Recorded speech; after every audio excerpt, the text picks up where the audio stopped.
Number 1, bigasan business, wholesale and retail.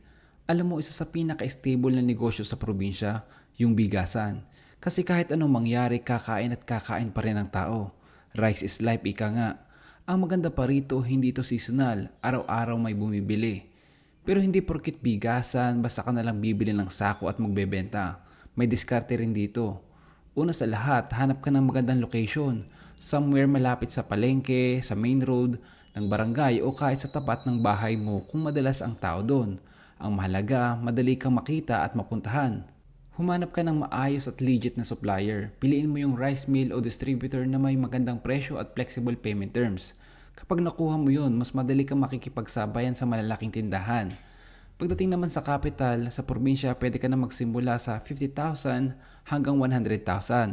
Kasama na rito ang ilang sako ng bigas, mga 10 to 15 sacks, timbangan, signage, tarp at paunang renta kung uupa ka. Sa operating expenses naman, mga 20,000 hanggang 25,000 per month.